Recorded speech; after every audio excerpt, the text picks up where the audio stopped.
안녕하세요. 김은중 목사의 CSI 바이블입니다. 저는 MC 네커 가까운 교회에서 사역하고 있습니다. 오늘은 CSI 바이블 28회 사무엘하 13장 28절에서 35절을 보겠습니다. 압살롬은 이미 자기의 부하들에게 명령을 내렸다. 암논이 술을 마시고 기분이 좋아질 때를 잘 지켜보아라. 그러다가 내가 너희에게 암논을 쳐 죽이라고 하면 너희는 겁내지 말고 그를 죽여라. 내가 너희에게 직접 명령하는 것이니 책임은 내가 진다. 다만 너희는 용감하게 주저하지 말고 해치워라. 마침내 압살롬의 부하들은 압살롬의 명령을 따라서 하라는 그대로 암논에게 하였다. 그러자 다른 왕제들은 저마다 자기 노새를 타고 달아났다. 그들이 아직도 길에서 달아나는 동안에 다윗에게는 압살롬이 왕제들을 모조리 쳐 죽여서 한 사람도 살아남지 못하였다는 소식이 들어갔다. 왕은 자리에서 일어나서 입고 있는 옷을 찢고 땅바닥에 누워버렸고 그를 모시고 서 있는 신하들도 다 옷을 찢었다. 그때 다윗의 형 시므아의 아들인 요나답이 나서서 말하였다. 임금님, 젊은 왕제들이 모두 살해되진 않았습니다. 암논 한 사람만 죽었습니다. 암논이 압살롬의 누이 다말을 욕보인 날부터 압살롬은 그런 결심을 하고 있었습니다. 그러나 이제 높으신 임금님께서는 왕제들이 다 죽었다고 하는 뜬소문을 듣고 상심하지 마십시오. 암논 한 사람만 죽었을 따름입니다. 그 사이에 압살롬은 도망쳐버렸다. 바로 그때 예루살렘의 보추병 하나가 호로나임 쪽에서 많은 사람이 언덕을 타고 내려오는 것을 보고서 왕에게 알렸다. 그러자 요나답이 왕에게 아뢰었다. 틀림없습니다. 왕자들이 돌아오는 것입니다. 이 종이 이미 말씀드리지 않았습니까? 요나답이 말을 막 마치는데 왕자들이 들어와서 목을 놓아 울기 시작하였다. 왕도 통곡하고 모든 신하도 통곡하였다. 아멘. 본문의 배경을 살펴보면 다윗과 바세바 사건이 일어나고 나단의 책망이 있고 저주가 있고 바세바가 낳은 아이가 죽고 솔로몬이 태어납니다. 그리고 13장 오늘 본문 앞쪽에 암논이 압살롬의 누이를 욕보이고요. 2년이 지난 시점에 압살롬이 복수로 암논을 죽이는 사건입니다. 이렇게 암논과 압살롬 이런 사이를 잠깐 살펴보려면 이게 다 다윗의 아들들이라는 것입니다. 우선 첫째 아들이 암논이었고요. 둘째가 길랍이라는 사람이 있었고 셋째가 바로 압살롬, 마아가에게서 태어난 압살롬이고요. 그 마아가에게서 다말이라는 친여동생이 있었습니다. 그리고 이제 그 다음에는 아도니아라는 사람도 있었고 이 이야기의 맨 마지막에 살짝 등장합니다. 그래서 살짝 기억해 둘 필요가 있고요. 그 다음에 쭉쭉 지나고 나서 이제 솔로몬이 태어나는 이런 그림인데 오늘은 이 압살롬이 암논을 죽이는 사건이 벌어졌다는 것이죠. 그리고 그 이유는 암논이 자기의 여동생인 다말을 욕보였기 때문인 것이죠. 어떻게 보면 되게 불행한 가정의 역사가 다윗의 집안에서 일어나는데요. 이것은 다윗의 아들들 사이에서 일어난 살인사건이고 원인은 이복 누이를 욕보인 것에 대한 복수극이죠.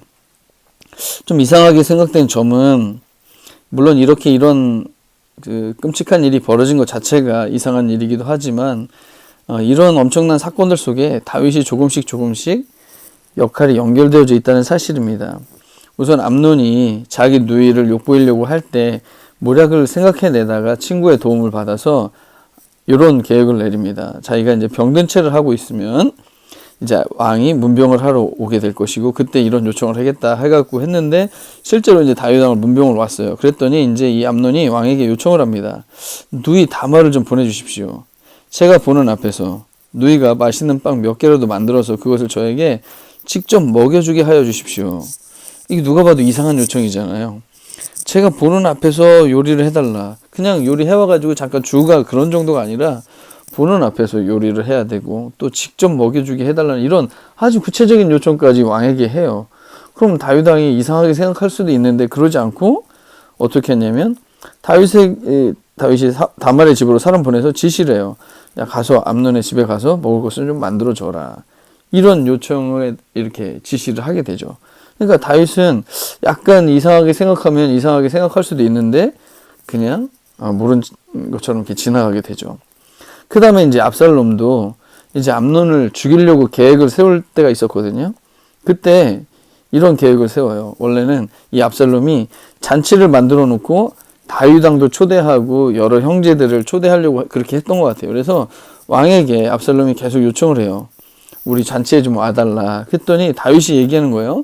아니다 내 아들아, 우리가 모두 따라가면 너에게 짐이 될 것 같으니까 우리는 안 갈게. 압살롬이 계속해서 간청을 하였지만 왕은 함께 가고 싶지가 않아서 복을 빌어주기만 했어요. 그러니까 압살롬이 요청한 잔치에 안 간 거죠. 행사가 있었는데 근데 이제 압살롬이 요청합니다. 그러면 마티형 암논이라도 우리와 함께 가도록 허락해 주시기 바랍니다.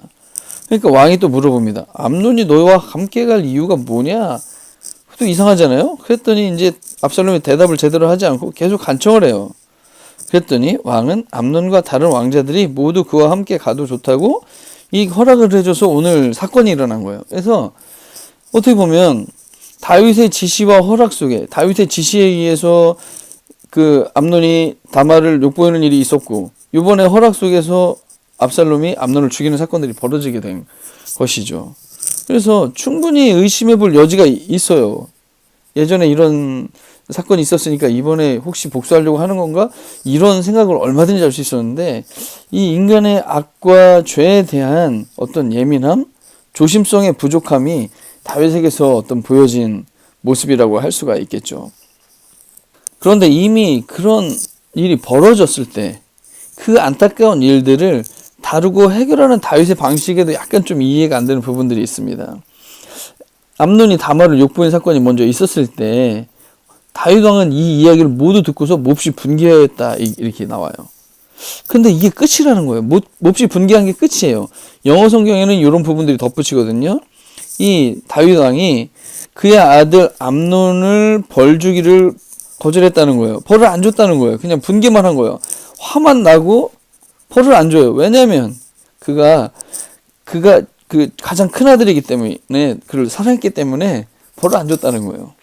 너무 황당하지 않아요? 이렇게 큰 잘못을 저지른 아들을 그냥 화만 내고 분개만 하고 데려다가 너 왜 그러냐, 이게 얼마나 큰 잘못인지 아냐, 너 진짜 지금 하나님 앞에 회개해야 된다, 뭐 이런 거 없다는 거예요. 그 이어지는 말씀이 뭐예요? 압살롬은 암논이 그 누이 다말에게 욕을 보인 일로 그가 미웠으므로 암논에게 옳다거나 그르다거나 하는 말을 전혀 하지 않았다.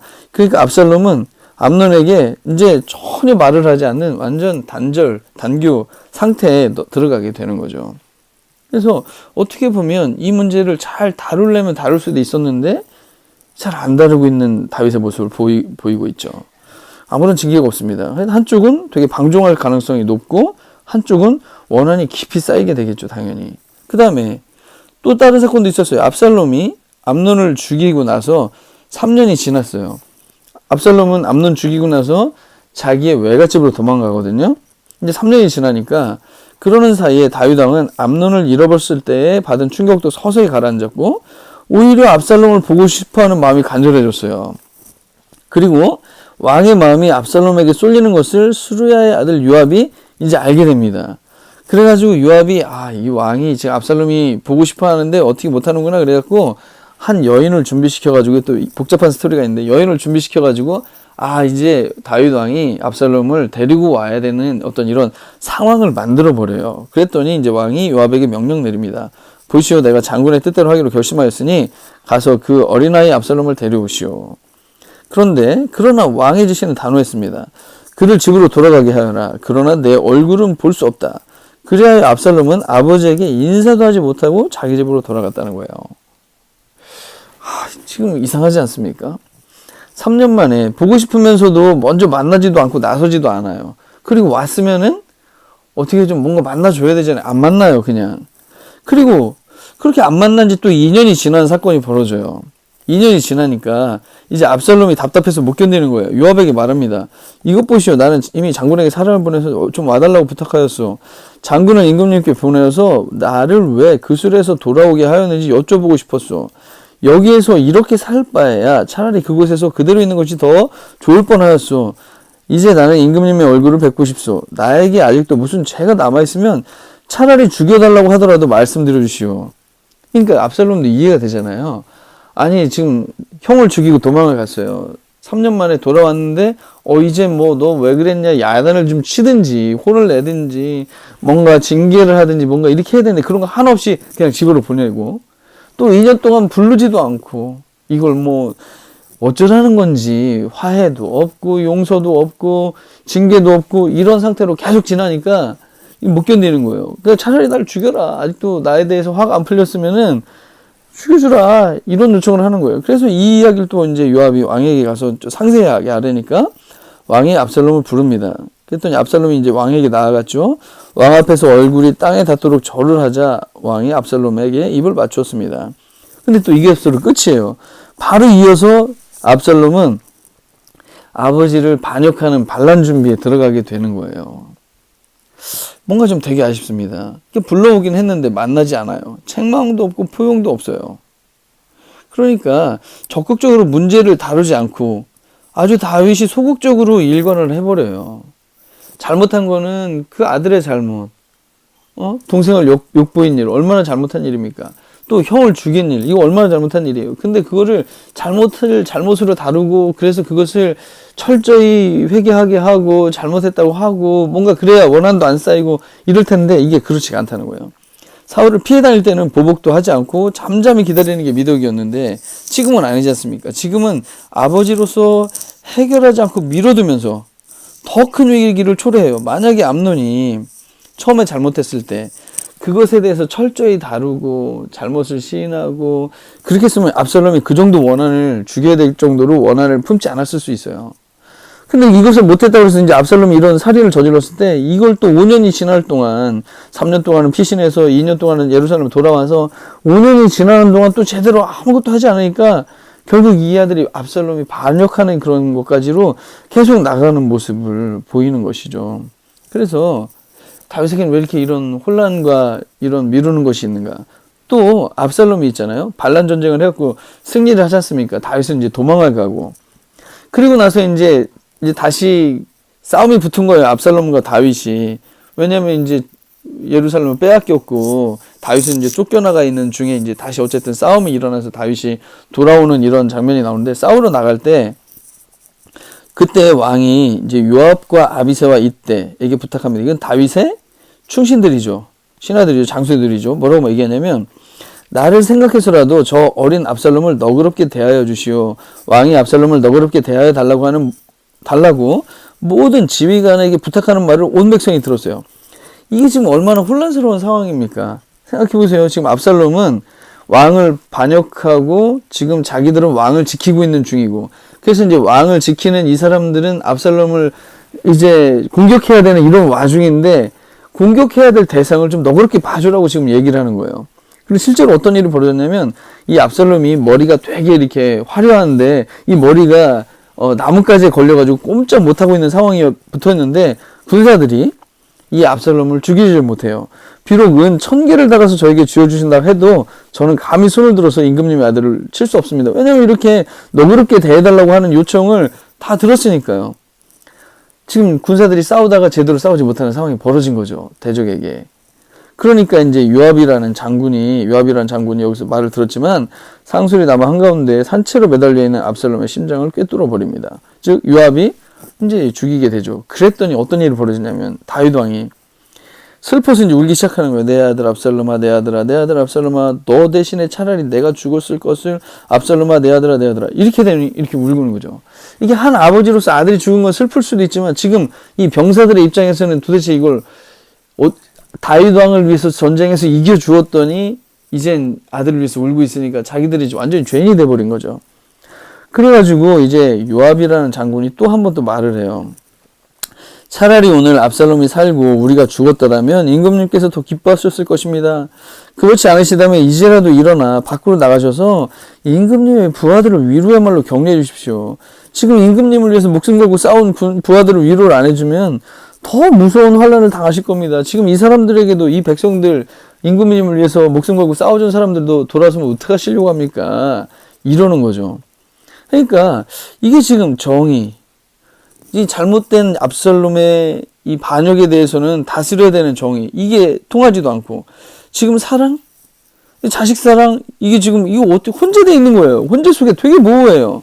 징계와 용서가 계속 없는 것이 계속 반복되고 있는 거예요. 다윗의 인생에는 어떻게 보면은 만약에 용기 있는 직면, 적절한 징계, 회개의 기회, 용서받은 은혜와 자유, 회개한 죄인의 수용, 이 모든 것이 제대로 작동만 됐었어도 이게 이러지 않았을 텐데 말입니다. 이게 되게 안타까운 점입니다. 그러니까 다윗은 죄와 악이 일어나지 않도록 그렇게 하는 민감성도 부족을 했고요.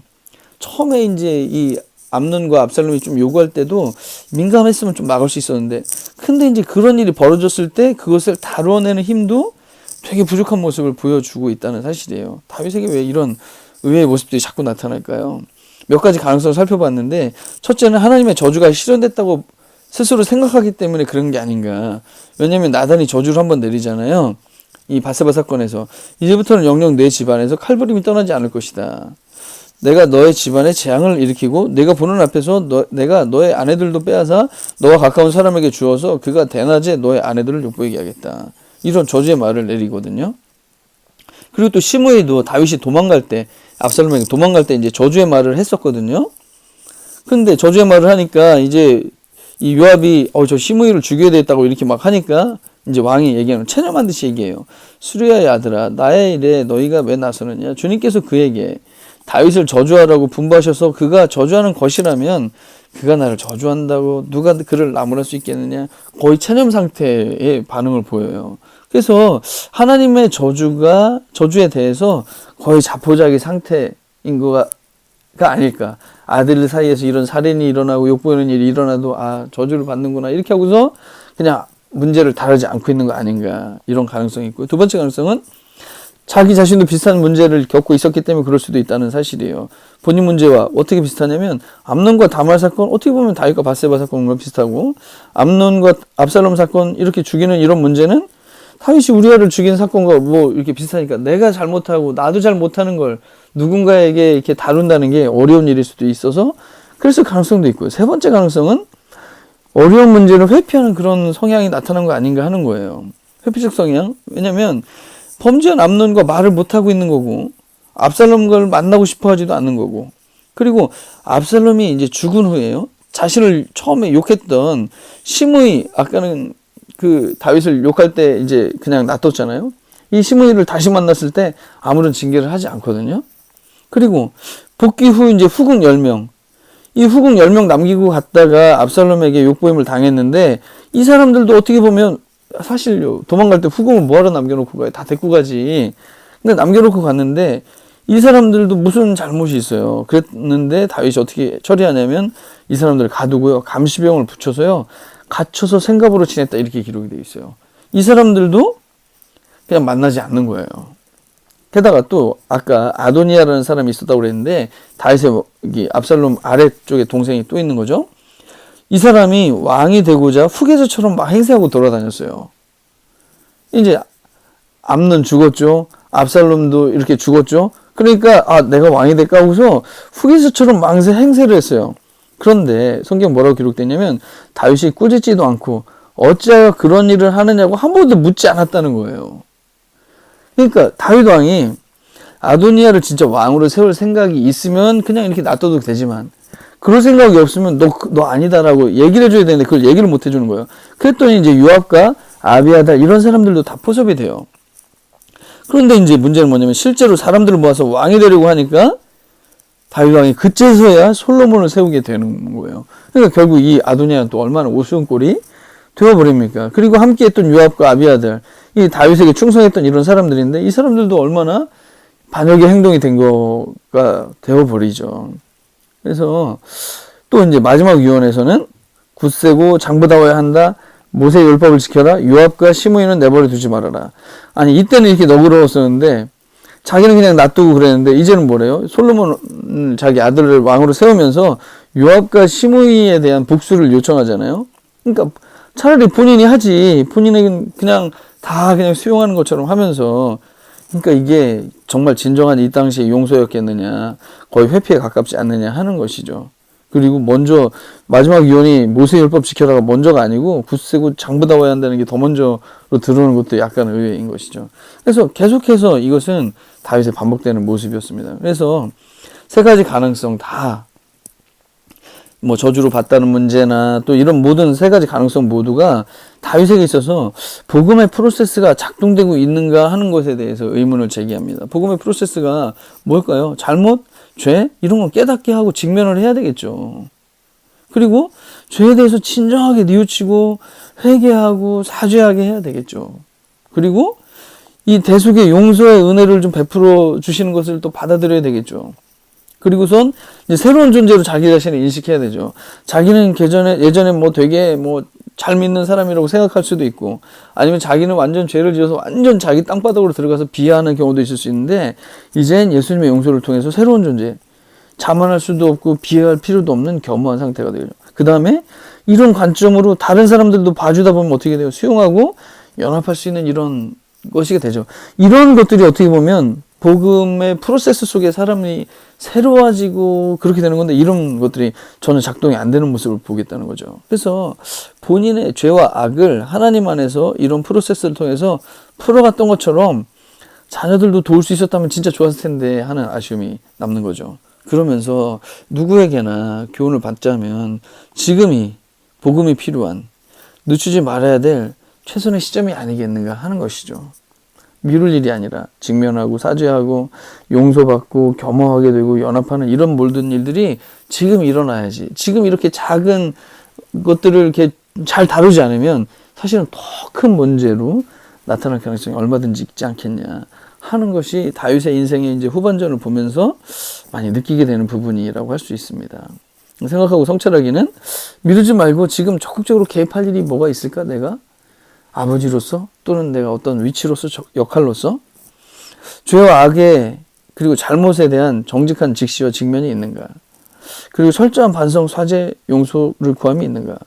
예수님의 죽으심을 통한 용서를 정말로 신뢰하는가? 그리고 죄책감 없는 자유, 비하하지 않는 겸허함이 있는가?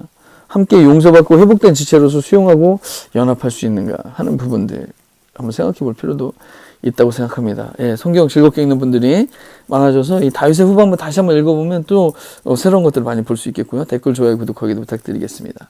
예, 오늘 여기서 마치겠습니다. 감사합니다.